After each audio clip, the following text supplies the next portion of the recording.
Everybody, it's Scott Steehn with winnersandwhiners.com coming to you with a special bonus edition of our show today. I guess we're going to call it Today in UFC Sports Betting, because we are going to take a look at the UFC Fight Night card on Saturday night. Who better than to do it with than a couple of my standard pals here. My first off is my co-host each and every day. And you can hear him doing his own thing on Scott's Selections as well over there on winnersandwhiners.com on the YouTube page. He is Scott Reichel. Scotty, what's up? Nothing much. Looking forward to going through the UFC. I know we already had a pretty busy afternoon going through the NBA and the MLB card. Yeah. So looking forward to talking about some UFC over the weekend. All right, let's do it. And who better to bring it on with our UFC sniper down there from the great state of Mississippi. He is the one, the only Willie Mormon. He is Winning Willie. What's up, bud? How's it going, guys? Great to be back. Going well. We're talking about off air about lamenting about not being able to do the Saturday NASCAR race. We were worried about some of you were worried about the integrity of the Winners and Whiners Cup, but we're just going to skip the Saturday race. We'll be on tomorrow with our regular NASCAR show. We'll be handicapping the race on Sunday. So for those of you waiting for our picks on the NASCAR race on Saturday, very sorry, we did not handicap that yet. So anyway. Let's talk about a little UFC. You guys excited about this card? I'm excited. There's going to be some fights at all in terms of the actual card. Okay. Is your question? All right, very good. Well, let's start off with this first one here. A couple of guys going to make their debut in the UFC. First match on the prelims is Irwin the Beast Rivera against Ali the Royal Fighter Al-Qazi. Little bantamweight fight here. You guys got any thoughts on this one? A couple of guys going at it at 135 pounds. No, I skipped this fight personally. Okay, Willie, you on this one at all? Rivera is a kind of a knockout specialist, and winning more than half of his fights by knockout so far. Any interest in playing this one? And let me see what the I was trying to check the odds here. Again, I hate if I haven't mentioned it yet. Rivera is a favorite here, minus 176. Al-Qazi is a plus 151. 2.5 is juiced seriously to the over at minus 185. Any interest in getting involved in this one, Willie? Yeah, I'll take a stab with the underdog here. Irwin Rivera has just not been impressive in his professional career. And, somebody that's got mixed bag results like him, I'll definitely take a shot at fading him. Okay. All right. Nice price here at 3-2. You're getting plus 151 on your money. I'd probably take a little sprinkle on the under. Either Rivera knocks him out, or I think Al-Qazi wears him out and puts him down. So I would take a little sprinkle there, also at plus 155. So both of us get a little 3-2 on our money. I don't hate that. Next fight of the evening is going to be a featherweight bout between Yosef the Moroccan Devil, now we're talking, against Pete Slippery Barrett. Nice. That's a couple of fine nicknames right there. As Yusuf Zalal comes from the hotbed of UFC competition over there in Morocco. We'll start it off with Willie. Willie, what do you got here? Well, there's a reason why Zalal is laying this much juice. He's the better fighter here. But this is personally a stay away from me, because you got two fighters trying to do two different things here. You got one that prefer to take this to the ground, and another one that'll try and knock you out. I think if you're gonna play this fight, I think it's worth taking a shot at Peter Barrett, 12-1 for a knockout win, which I think is a very healthy price given how many knockout wins he has under his belt. I'm leaving it alone. I don't hate that at all. Yeah, standard odds. He's plus 350, while Zalal is minus 450. I think the only way Barrett wins is probably going to be by knockout. So why not take a spin at 12-1? Scott, your thoughts? So I'm going to take a little bit of a different spin on that. I do agree that Barrett's only way to win is by knockout, which is why I'm going to take Zalal by submission or decision. It's at minus 143, but you're turning a minus 460 favorite into a minus 143. So as far as I'm concerned, that's still value. Zalal's not really much of a threat to knock anybody out. He's going to try to wrestle like he normally does. He's good on the ground in submissions. He's also very good at winning rounds by taking people down consistently. And Barrett, even though his nickname is Slippery, not exactly the greatest at stopping takedowns. So I think that Zalal is worthy of being a favorite. Barrett earned this spot after winning a match in the Contender Series, but that was a year ago, so he hasn't fought in a year. So I'm a little bit worried about the potential rust in there. And Zalal looked pretty good in his last fight. So for me, I'm going to take Zalal to by submission or decision at minus 143. It's minus 170 on FanDuel, so you're also saving like 20-something cents. So yeah, minus 143 there. All right, not a terrible strategy there either. I'm not a big juice guy in UFC. I tend to go for plus prices, but I can get a minus 460 at minus 143. That's worth it in my book. Okay, and yeah, Willie and I could take the big long shot spin there. All right, let's take a look at the next one. It's Gavin the Governor Tucker going against Justin the Guitar Hero James. You guys just make this stuff up. They go, come on, man, we need a nickname. All right, Guitar Hero. Guy just looks at his video game dresser. All right, Guitar Hero. That's what I'm going. You really got to think that they're just sometimes they're just kind of phoning it in. Now this one is a match that pretty competitively. Tucker's small favorite there is the Guitar Hero minus 127. Justin James is plus 107. Excuse me, I'm sorry. The Guitar Hero is a small underdog at plus 107. And Gavin, the Governor, is your favorite there. Scott, what are your feelings on this fight? So I actually made some money on James in his last fight, as I ended up betting on him to win as a huge underdog in his last fight by knockout. So I actually made a decent amount of profit there. In this matchup, I like James the fighter, but it's a pretty bad spot for him. He has to go through a very, very quick weight cut in order to even have this fight in the first place. He said publicly that he wanted more time to make the weight cut, and the UFC didn't give him more time to make the weight cut for this fight, and he didn't want to turn down the opportunity. So the fact that the fighter himself is not really happy with the lack of full preparation time he had to make the weight cut is why I'm not interested in playing this. I'll go with the Governor. But I'm not going to play it. That's just a pure lean for me. Willie?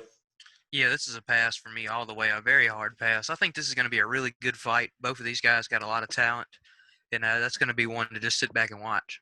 I would have leaned to James, but when he personally says publicly, I wanted more time to make the weight cut, I can't bet on you, because that means you're clearly not fully 100% physically if you had to lose that much weight that quickly. Do you have any thoughts on that, Scott? No, I think that's solid. Anytime that you've got cutting weight is hard enough as it is with not having it sap your strength, and for him to publicly say that, I think it's a weird thing to say. For me, that's just a strange statement, and I don't love it. I don't love what it says.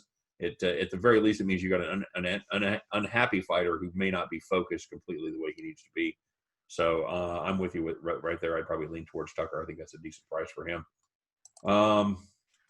Moving on, the middleweight bout here between Andrew El Dirte Sanchez against Wellington the Prodigy Turman.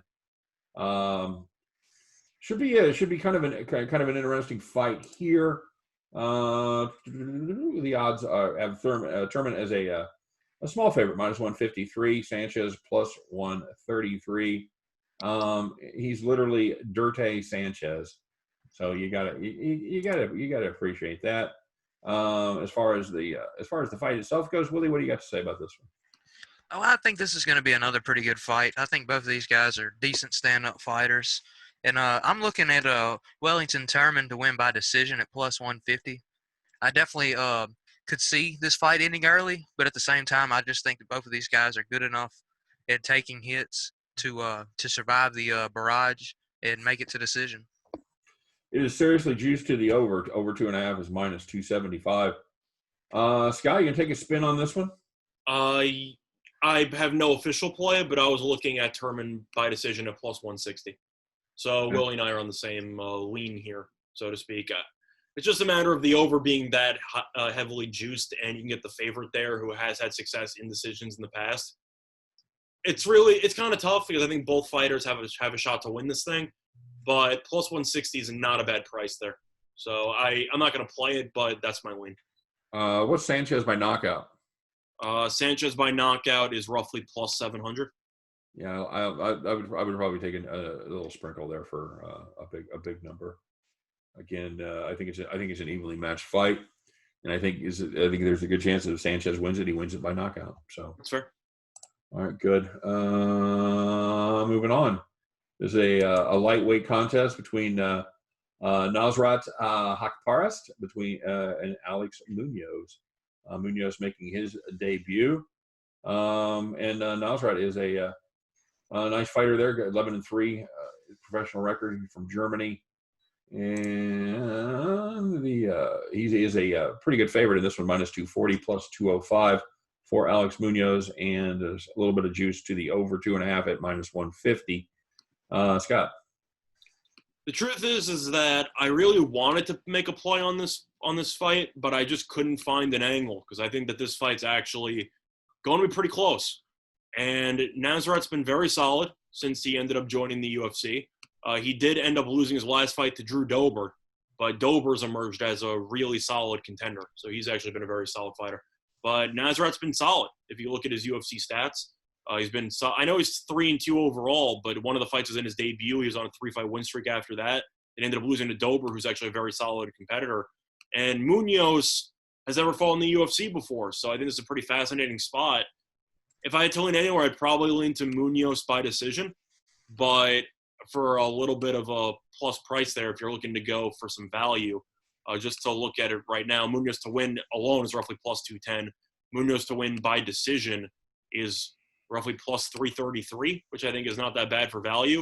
Okay. But I'm going to pass because I think Nasrat's actually a pretty underrated fighter. Willie? Yeah, I think we see this one the same way because I'm with you. I wanted to make a play here, and if I was to force it, it would probably be with Munoz just at the price because I think this is much more evenly matched than the odds makers see it. Mm-hmm. But at the same time, I don't like putting a lot of faith in somebody making a UFC debut. Right. And although he's never lost professionally, this is also, a huge step up in talent regardless of what promotion you come from. So I'm just going to sit back and watch. Yeah. Yeah, I think true odds on this are probably closer to 3-2 plus 150 plus 170. Yeah, sounds about right. I think there's a little value on Munoz at plus 205 plus 210. I don't know if I'll get involved, but that would be my lead if I was going to make one there. All right, and moving on, and we got a middleweight bout between. I'm waiting for Nick. Is this the Kevin Holland fight? It's the Kevin Holland Joaquin Buckley fight, and for some reason I can't get Kevin Holland's nickname, which is very disappointing. Trailblazer, that's right. And Kevin Holland, massive favorite here, -440. Joaquin Buckley at plus 340. Willie, your thoughts on this one? I'm a huge fan of Kevin Holland. I like his stuff. But at the same time, I really don't think he has any business laying this much juice against somebody that's 10-2 professionally with 7 knockout wins under their belt. So, again, this is another kind of stay away from me just because the odds don't seem right to me. Like, I definitely think that Kevin Holland's a better fighter and he should win. But at the same time, I could make a case for Buckley as well. The odds makers say this one's going to end early as the over-under is 1.5, evenly juiced on each side, -115. Scott, you going to get involved here? So I am getting involved. I like Holland to win in the first round at plus 230 on FanDuel. That's going to be my play. Simply put, with the over-under at 1.5 being even and Holland being a -500 favorite, you can get him to win in the first round at plus 230. It's pretty solid value conceptually.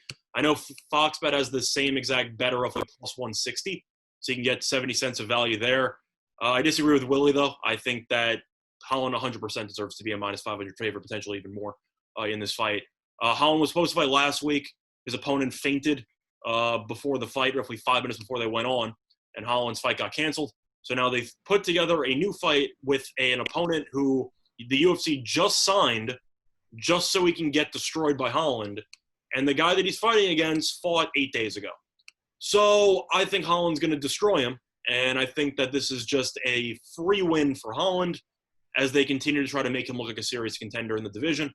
So the main reason why he's a -500 favorite is because of the fact that Buckley's taken this fight on short notice, and he fought 8 days ago, and Holland was supposed to fight a much better contender last week, and his fight got canceled. So I think that they are just feeding Buckley to the wolves, and I think Holland's going to destroy him. So I'll take Holland first round at plus 230. Okay. All right. That's a good turn in that value. Yeah, like I said, minus 440. If you wanted to, You're getting like $6.70 from that value. Yeah, that's seriously good value. All right. You have thoughts on that, Scott? No, I agree. He is Buckley's in a horrible spot there, and I think you've got to take a stab on Holland with an outcome. I think Holland's going to win. It's just a matter of, do you want to put him in a money line parlay? Do you want to take him to win by knockout? I don't want to take him by knockout because he can win by submission. He's a very good, well-rounded MMA guy. I just think Bunkley, he won his last fight, but when you win a fight, have a short recovery period, basically no recovery period, no training camp at all, and you're moving up in competition to fight a potential serious contender, I think you are just destined to get destroyed. Yeah, you're getting a way better price there than if you were to just say book like a parlay between Holland and the under 1.5. There's no way you're going to get a positive price on that. So to get plus money, picking up just laying that 2.5 minutes, I think that's huge. I think you're on the right track there. Yeah. So that's what I'm going with. That's a good fight. I'm not getting involved, however, now that you're saying that, but I just too big of a mismatch there for me. I can't say no to that value. Well, fair enough. All right, taking a look here at Tim the Dirty Bird Means against Laureano Pepe Staropoli, and as a little bit of a fight here.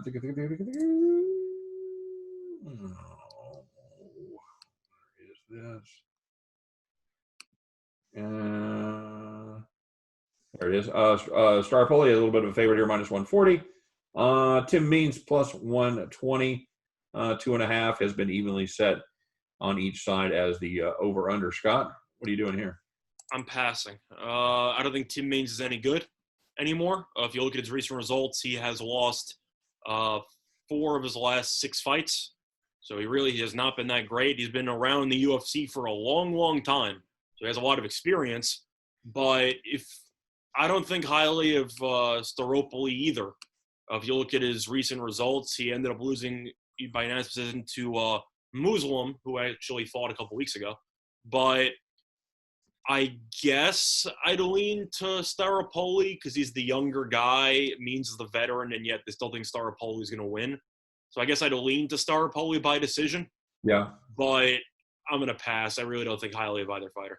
That would be my lean as well. I think the veteran can avoid the early defeat, but I think the writing is on the wall for Tim Means at this point, and I like. I can find a price really quickly for decision. Let me see what I can find here. Well, he's doing that. What he tells you. I see roughly plus 230, but for decision for Staropoli, but I'm going to skip it.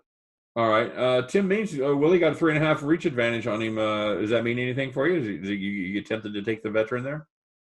I'm tempted to, but I'm not going to. I agree that I think this is another pass fight just because neither fighter has impressed me. But you guys know that I do like a veteran. I do put trust in veteran and experience when I can, but this is just a fight that I want no part of. I'm just not a Tim Means guy. When it comes to veterans, I agree that the experience helps, but Means is such a wild card and his fight IQ is relatively low. He tends to make a lot of dumb decisions when he's either ahead in fights or the fight's close and then he'll just go for something ridiculous and he'll lose. So I just don't trust his IQ. I think even though he's experienced, he doesn't always make the right tactical move in fights. Okay. All right. Fair enough. Yeah. Sometimes you can have you can be a stupid veteran as well. So very good. Moving on to the main card, guys, as Benel DeRouche goes against Scott Hot Sauce Holtzman. Very good. This is should be a fun fight here, guys. As DeRouche is a minus 185 favorite. You want to bet on a little hot sauce? That's plus 160. Evenly juiced on each side of the over 2.5. Willie, what do you got happening here?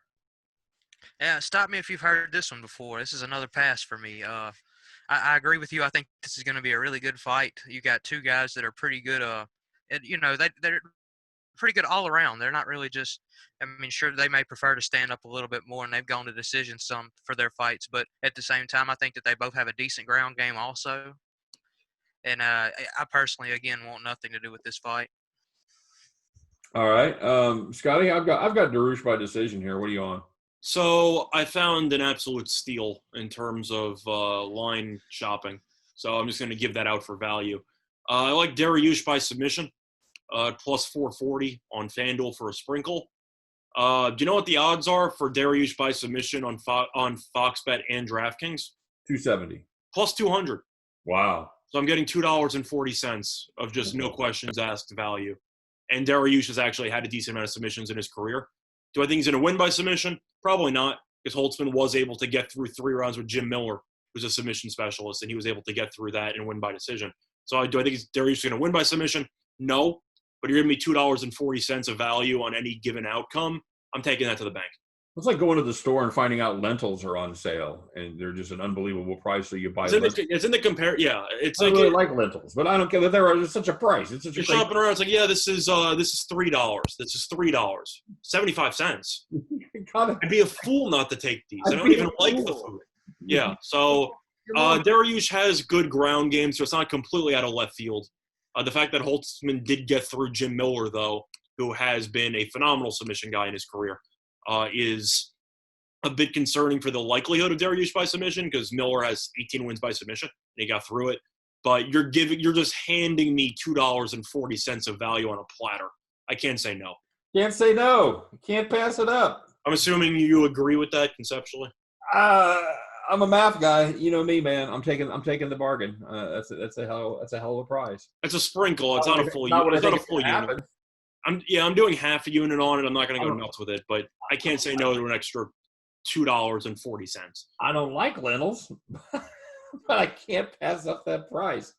All right, so here's the one bout involving the ladies as the battle of the Eastern Bloc gets underway, as Yana Konitskaya goes against Julia Stolarenko here, as the Russian goes against the Lithuanian, and I know Konitskaya is a pretty good favorite in this one, minus 210, plus 180 for Stolarenko.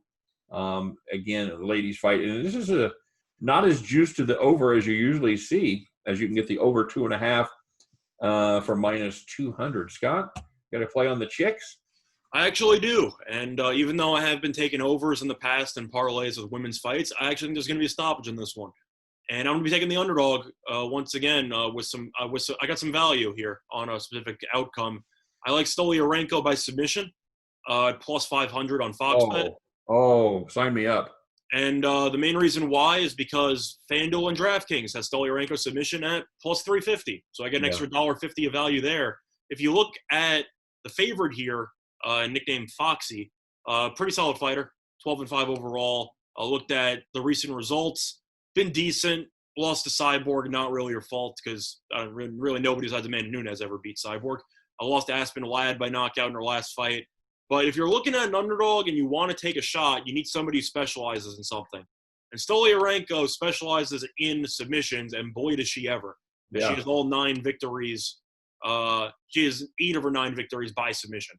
And you're giving me the woman with her preferred outcome in a smaller octagon at plus 500 by submission.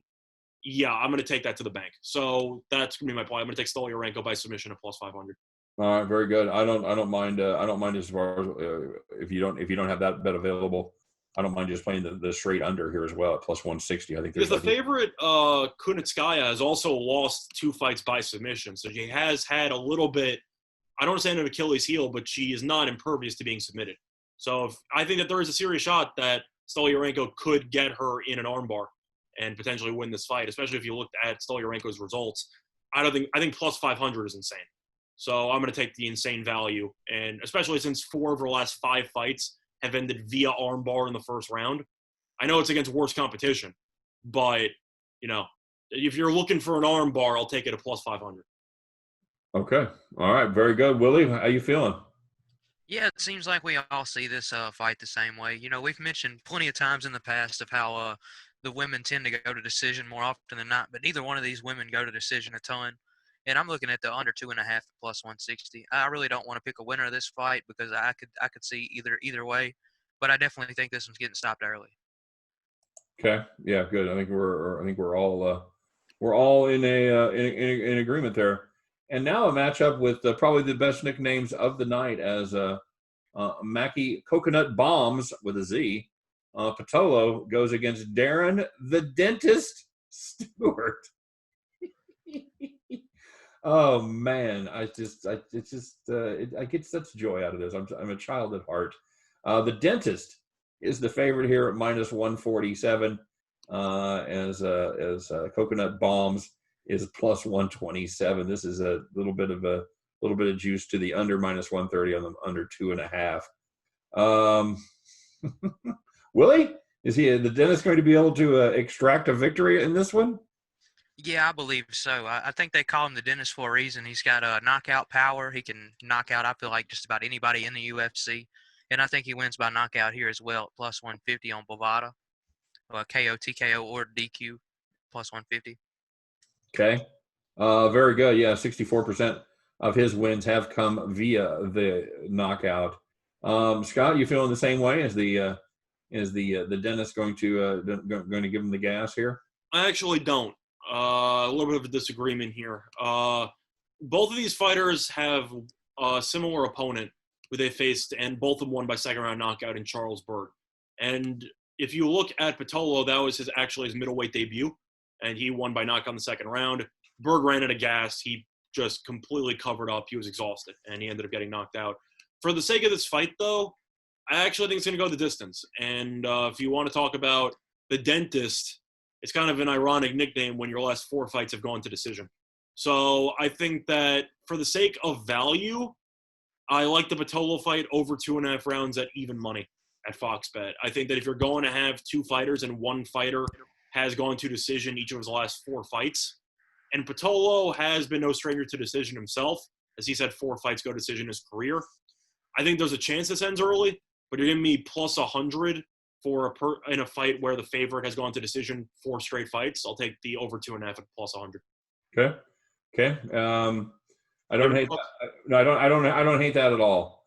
I don't really. This one's going to be It could end early, but that's the thing is that if you look at the favorite's results in Stewart, yes, he's won 7 fights by knockout, but 4 straight fights goes to decision.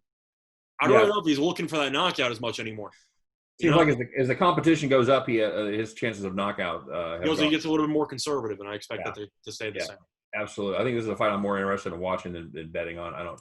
I agree, but I'm going to play the plus 100 because I actually think that's decent value. All right, fair enough. And a middleweight bout here between Omari Wolverine Akhmedov. Yeah, Akhmedov. Sorry, against Chris, the All-American Weidman. A Weidman. Exactly. Former champion Chris Weidman. And the weird thing is he's from Canada. No, I'm kidding. He's from the United States. Of course, he's from New York. Represent. Is that right? Yeah, he's from New York. All right, very good. And let me check the odds here. Weidman is a small favorite, minus 136. Akhmedov is plus 116, juiced a little bit to the over, minus 125. We'll get you over 2.5. Scotty, go ahead. So I have no play on this fight, but Willie, no. But no. But I was gonna break it down. I have no play on this fight, but at the end of the day, there's no way that Weidman should be favored in any UFC fight. He's had an extremely tough schedule, but he's 1-5 in his last 6 fights. He should not be favored. If I had to go anywhere, I would take Akhmedov on the money line. Okay. But I'm not gonna play it. Plus 116. I have no opinion on this, so here are my opinions. That's my lean. But I think you can agree a 1-5 guy should not be favored in any fight. We call that a cold streak, my friend. It's often a death knell in this sport, as we have learned. I think he should have retired already, but that's a separate story. Okay, fair enough. Willie? Yeah, I agree. I like Weidman. I was a fan, but I really think he's past his prime, and he's he's been successful to the knockout before, and he's also going to get somebody with some knockout power. So I'll take a shot with Akhmedov at win by KO, TKO, or DQ at plus 200. Okay. Don't hate that. You pick up a little bit of extra value on there, going from plus 116 to plus 200. I don't know if that's enough for me. I'd probably just lean towards the underdog there and let it ride. But all I know is that if Weidman loses, he might get cut from the UFC. They might just toss him. They should. He'd be 1-6 in his last 7, and he's not really a draw at this point. They're probably going to get rid of him if he loses. All right. Well, and now, gentlemen, the main event of the evening. Again, 2 fine nicknames right here as a heavyweight matchup between the number 4 contender Derek Lewis, Derek the Black Beast Lewis, by the way, against the number 10 contender in Alexei the Boa Constrictor Oleinik. And Willie, I'll let you kick off this one. The Black Beast has a 20-pound weight advantage here, and everything else they match up fairly equally. The Boa Constrictor, not surprisingly, like his nickname, loves the submission, loves the ground and pound. Willie, who you got here in the main event? We got 2 veteran fighters here, which I think this one will be a really good fight. Oleinik is 43 years old, and he's fought 72 professional fights, which is just out. That's a lot of fights. And, on the other hand, Lewis has fought his fair share. I believe he's fought over 40 fights himself. And I really feel like this is going to be it's going to be not as early ending as some would see. I like over 1.5 rounds at minus 120 on Bovada. I've got that at minus 115 on BOL. Derek Lewis, by the way, is the favorite here, minus 188. Oleinik is plus 163. Scott, give me an angle. So just a brief background. These are my 2 favorite fighters in the UFC. Okay. So this is the UFC really putting me between a rock and a hard place, having to see one of my favorite fighters lose over the weekend.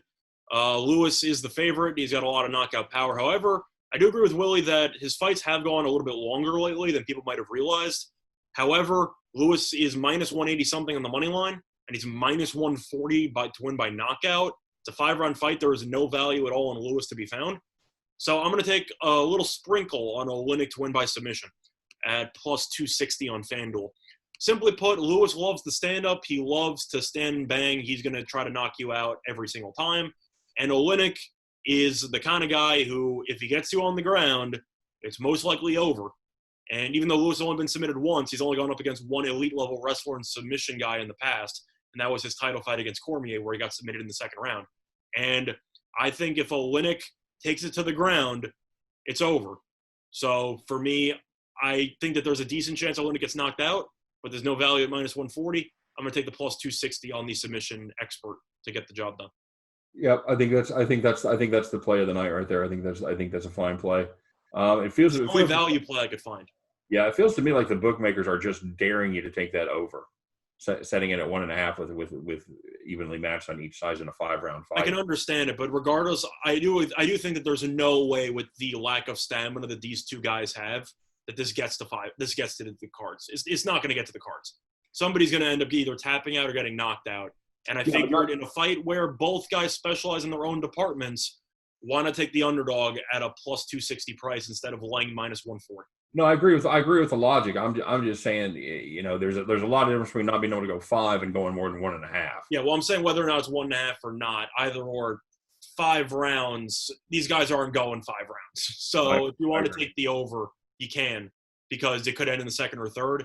But that's why I like the stoppage angle, because 5 rounds for these 2 guys, it's just not going to happen. The big boys are often huffing and puffing after a couple.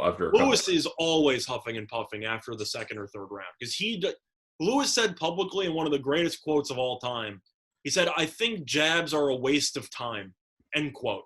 Nice. He doesn't believe in jabs. So He's just swinging. So look for a very entertaining fight, but I'll take a winner.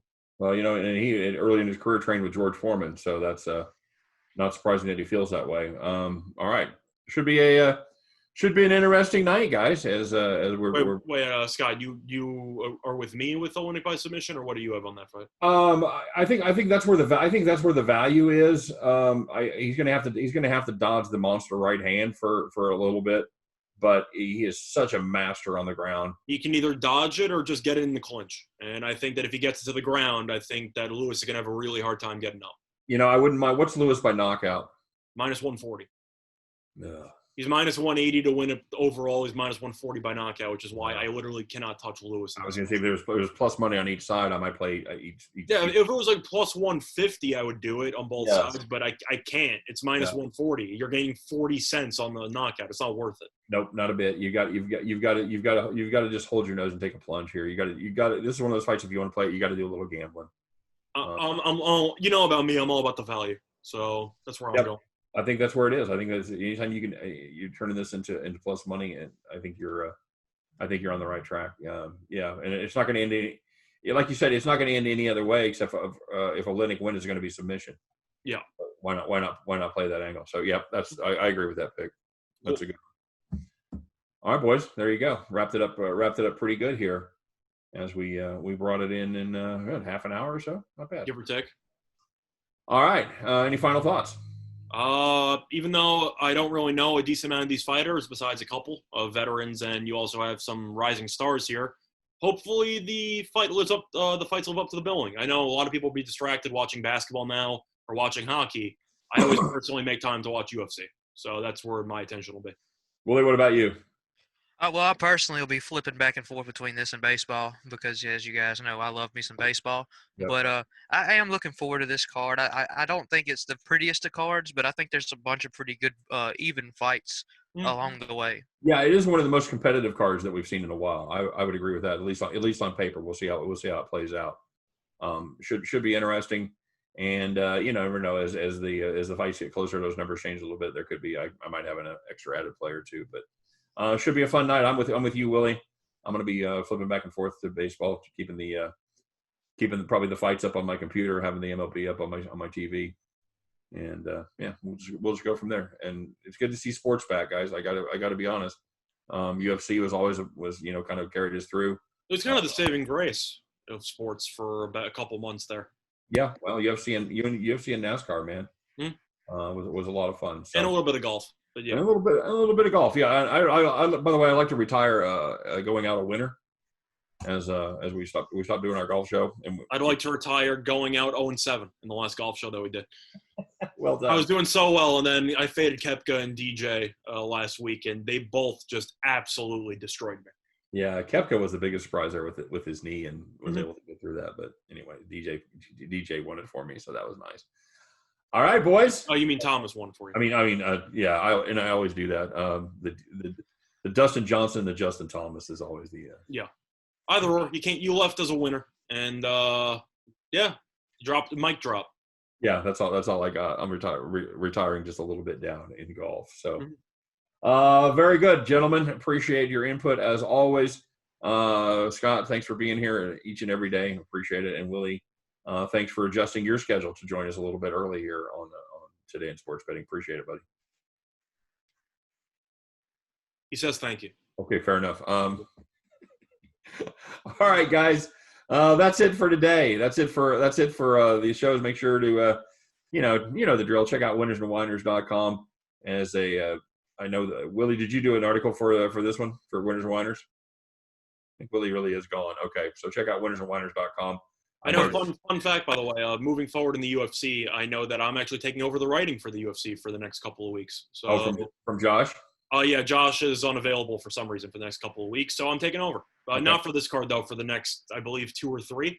So, I'm going to have some written pieces out for Winners and Whiners. So Josh probably has an article up for these fights, and then you'll be taking over from there. Yes, that's the impression I was under. Good to know. So for you, those of you that can't get enough Scott, you're thinking, every day is Scott is not enough. I want to see what he's writing. I need it in writing. So, yeah, if that's what you need, then I'm going to give you some content. Make sure you stop by and check out him. All right. So, for all of us over here at Winners and Whiners, for Scott Reichel, for Winning Willie, we guys definitely appreciate everybody stopping by and checking out our UFC show. And, it'll be a fun night. We'll be back to talk about it next time on we won't, not next time, but we'll go over the results on Monday real quick if we get an opportunity. So until then, you guys take care. Everybody have a great day. Good luck on all your plays, not just today, but all weekend long. We appreciate you guys joining us. As always, drop us a comment. Let us know who you're on. And we will see you next time on Today in Sports Betting.